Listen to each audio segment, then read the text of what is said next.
योगेश्वर। और भक्ति मार्ग में योगेश्वर किसको कहते हैं? विष्णु जी को कहते हैं, श्री कृष्ण को कहते हैं। योगेश्वर माना योग कराने वाला ईश्वर। योग लग किससे? योग अपने से बाबा योग लगवाते हैं। योग सिखलाने वाला ईश्वर, उनको योगेश्वर कहा जाता है। अर्थात 100% में से 80% प्राप्त किए थे। एक एग्जाम्पल दे रहा हूँ, ठीक है? 80% प्राप्त किए थे। अगर आपने इस कल्प में एफर्ट नहीं लगाया तो आपका 80% हूबहू रिपीट हो जाएगा, वो फिक्स है। 80 का 70 नहीं होने वाला, वो फिक्स है। पर 80 का आप 90 कर सकते हो, ये बाबा गुंजाइश माना ताला खोल देता है संगम युग में। आप 80% का 90 करते सकते हो, 100 कर सकते हो। रिवर्स जाने की ज़रूरत नहीं। अगर आपने कल्प पहले वाला है सेम टू सेम रिपीट कर दिया, कुछ एफर्ट नहीं लगाया, ड्रामा पे छोड़ दिया, तो ड्रामा आपको 80% का पुरुषार्थ करवा देगा और 20% का फिर रह जाएगा। इसलिए बाबा बोलते हैं संगम युग में मैं ताला खोल देता हूँ। खोल करके आप उसको गैलअप कर सकते हो, पिछले कल्प से गैलअप कर सकते हो। ये गुंजाइश है, सबको चांस बाबा देता है। तुम मात पिता हम बालक तेरे, तेरी कृपा से सुख गनेरे। यह महिमा तो है किसकी है? एक शिव बाबा की है। वही माता है, वही पिता है, वही बंधु है, वही सखा है। त्वमेव माता से पिता त्वमेव, त्वमेव बंधुश्च सखा त्वमेव, त्वमेव विद्यास्य द्वरिणम त्वमेव, त्वमेव सर्व मम देव देव। माना देवों के देव, जो कौन है वो देवों के देव? महादेव किसको कहा जाता है? शंकर को नहीं कहा जाता, महादेव कहा जाता है शिव बाबा को। देव देव महादेव एक शिव बाबा है। तो बाबा कहते हैं तुम मात पिता हम बालक तेरे। यह महिमा तो है एक निराकार की। और आगे भी एक मुरली में आएगा, देव देव महादेव मैं हूँ, शंकर नहीं है। ये साकारवाणी का पॉइंट है। मतलब थ्रू शंकर के हैं, परंतु वो शंकर नहीं है, शिव बाबा है। जैसे प्रजापिता ब्रह्मा का पाठ किसने बजाया? ब्रह्मा बाबा ने के द्वारा शिव बाबा ने बजाया। देवों का देव मतलब सबके ऊपर है। कहने का भाव ये वो देवता नहीं है, पर कहने का भाव है कि उन देवों को भी रचने वाला, मतलब उन देवों का भी देव है, ऊपर वाला है। इसलिए देव देव महादेव बाबा ने मुरली में आएगा साकारवाणी में आगे, देव देव महादेव मैं हूँ, शंकर नहीं है। क्लियर करते करते बाबा ने बोला, ये वाणी आएगी आगे चल करके। तो कहने का मतलब, तो फिर बाबा कैसे है? सिर्फ क्या निराकार शिव बाबा परम धाम से देव देव महादेव? नहीं। जब बाबा सूक्ष्म वतनवासी शंकर का तन लेते हैं तब वो देव देव महादेव कहा जाता है। माना दोनों का जो मेल होता है उसकी महिमा होती है। सिर्फ निराकार की भी महिमा नहीं होती है, सिर्फ साकार की महिमा नहीं होती है। दोनों का मेल जो होता है उसी की महिमा होती है। जगदम्बा जगदम्बा कब है? जब शिव प्रवेश करता है तो जगदम्बा की महिमा होती है। इतने मेले लगते हैं, इसलिए कहा सारी महिमा एक की है। पर किसकी महिमा है? मेल की महिमा। जब दोनों का साकार और निराकार का मेल होता है तो उसकी महिमा होती है। बाबा क्या बोल रहे हैं? अपने आप ही अपने आप पे कृपा करनी है। कैसे कृपा करनी है? अच्छे से ज्ञान योग धारणा सेवा अच्छे से करना है।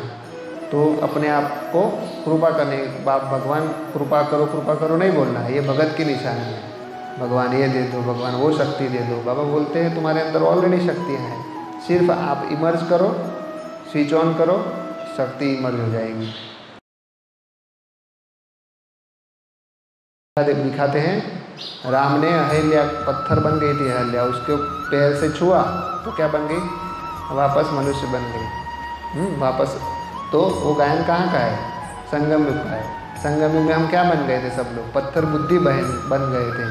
निराकार राम ने आकर के हमको टच किया तो हम वापस विस्मृत थे, स्मृति आ गई। इसी को ही पत्थर और सुरजीत बताया है। शिव पिता सपूत बच्चों को ही याद करते हैं। किसको याद करते हैं? हम तो भगवान को तो सारी दुनिया याद कर रही है, पर भगवान जिसको याद करता है उस डायरी में हमारा नाम दर्ज कराना है। और वो कैसे याद करेगा?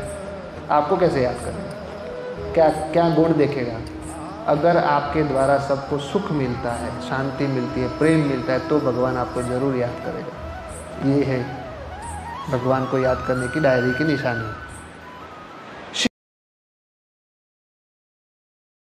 बेहद का वर्षा क्या होता है और हद का वर्षा क्या होता है? दोनों वर्षे भी देता है बाबा, हद का भी देता है और बेहद का भी देता है। बेहद का वर्षा होता है, बाबा के पास क्या है? वो 7 गुणों का सागर है, तो वो हमको 7 गुणों से भरपूर कर देता है।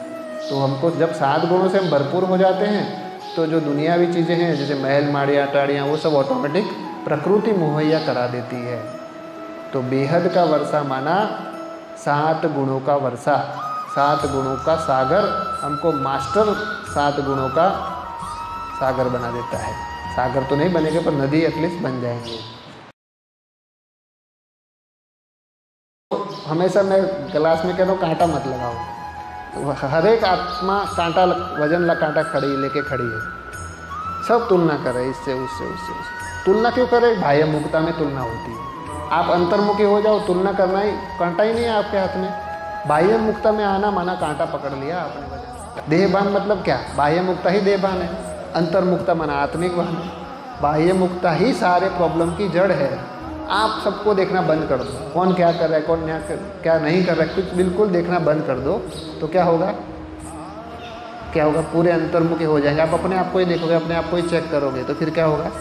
जब खुद को देखना शुरू कर देंगे तो हाँ, आनंद की अनुभूति होती है। आपको किसी से कुछ नहीं है। ऐसा इसका मतलब ये नहीं कि किसी से बात नहीं करना है और किसी से तोड़ नहीं निभाना है, किसी से प्रेम नहीं देना, ऐसा नहीं मतलब कहने का भाव समझना, उल्टा ज्ञान नहीं उठाना। सबसे अच्छे से रहना है, रिस्पेक्ट रिगार्ड देना है, प्रेम देना है, पर किसी के अंदर बुद्धि नहीं लटकी हुई हो। कौन क्या कर रहा है वो नहीं देखना है, मुझे क्या करना है, मेरी आत्मा क्या सोचती है, मुझे आत्मा को क्या करना है, बार बार ये सोचना, निरंतर ये सोचना। परिवार में चाहे लौकिक में भी कौन क्या कर रहा है वो नहीं देखना, अलौकिक में भी कौन क्या कर रहा है वो नहीं देखना, पूरा अंतर्मुखी होकर के माना हबस माना एकदम जैसे किसी चीज़ पे टूट पड़ते हैं ना, ऐसे नहीं। एक योगी होता है, शांति से बैठता है, धीरे धीरे खाता है। हबसी होता है एकदम टूट पड़ता है, फटाफट फटाफट फटाफट खा लेते हैं एकदम, हैं उसको भोगी कहा जाता है।